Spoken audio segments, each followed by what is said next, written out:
Thank you, Madam Speaker. I raised this morning for my question, which is question number 81 of 2015, which is directed to the Minister of Local Government, Housing and Environment. Just before I ask this question, first of all, I would like to congratulate the Division of Education West, Mr. Lorima Barbora, for his promise to me prior to the Kokol Games that two teams, that is Natambua and Jasper, will win the tournament.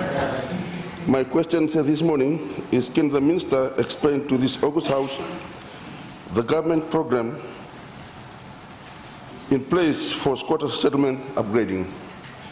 The first question is, how many Fijians will benefit through this program? And we are all Fijian. The second, what are the Ministry's future plans for the squatter settlement upgrading program? Then, thank you, Madam Speaker. Thank you. The Honourable Minister for Local Government, Housing and Environment.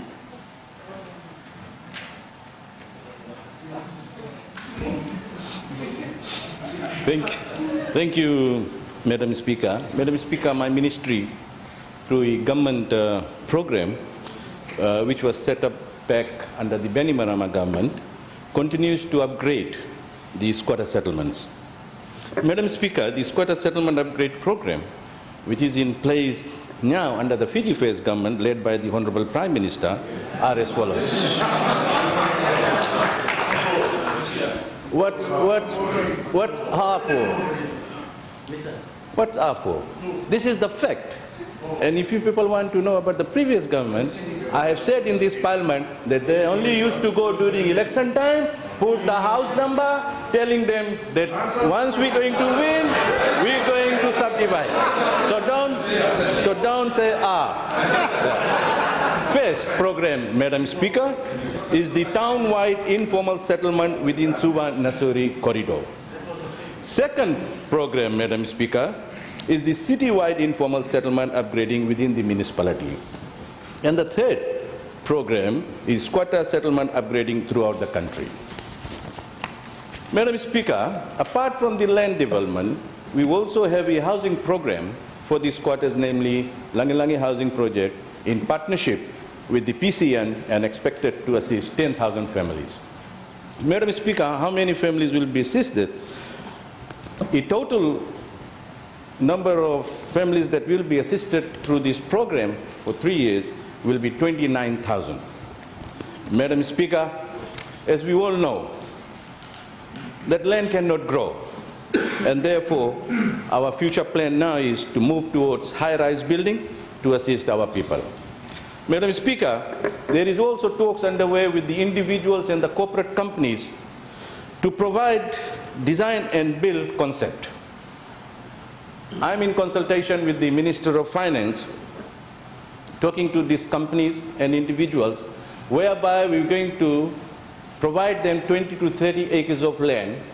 With their funds, they will subdivide, and there will be a formula worked out, 30-70, whereby 70% of the residential units will take place, and 30% commercial, whereby they will get the money that has been invested during this subdivision. The idea of doing this is to assist the very poor people. That is the aim of this government. And by doing that, we will definitely assist around 15,000 families that the survey reveals. So, Madam Speaker, all in all, when this thing was raised, I thought I would be making a ministerial statement in regards to this, because this subject matter is a very huge matter. I don't think I can just explain about the squatters within 5 minutes or 2 minutes, but I can assure you that I will be making a ministerial statement in regards to the entire squatter resettlement program in the country. Thank you, Madam Speaker. Thank you. The Honourable Kilviyame. Thank you, Madam Speaker. Supplement question directed to the Honourable Minister.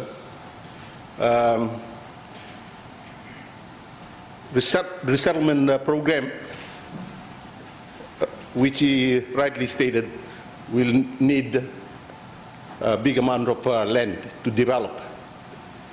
And as we know, land is associated with the landowners. Now, to ask the Minister, what would be the participation as well as the benefits that will be derived from these developments that will go to the landowners? Thank you, Madam Speaker. Thank you. The Honourable Minister for Local Government, Housing and Environment. Thank you, Madam Speaker. Madam Speaker, all this land development that is taking place, it's on the Itoki land and estate land. And we acquire development lease from TLTB, and we pay premium. And that money goes to the landowners. And I believe I've answered honourable members to your concern. Thank you. Thank you. The Honourable Moses Bultaki. I thank the Honourable Minister this morning for his answers. See, in a normal, when you do a subdivision, the development lease is with the developer. So after the subdivision, when there's a proper lease, will this, the people who are living in these squatters, how will they own the lease? Will they buy the lease or it will be given free? Or is under this whole program? And how will they acquire the proper lease from NLTB? Thank you. House block, even the house block. Honourable Minister for Local Government, Housing and Environment. Very valid question. It's everybody's basically a concern. But let me assure this Honourable House, after the land subdivision, all the lot owners will be issued 99 years of residential lease. They will have to pay some money, but they don't have to pay for the development cost. They will have to pay for the admin cost. Thank you, Madam Speaker.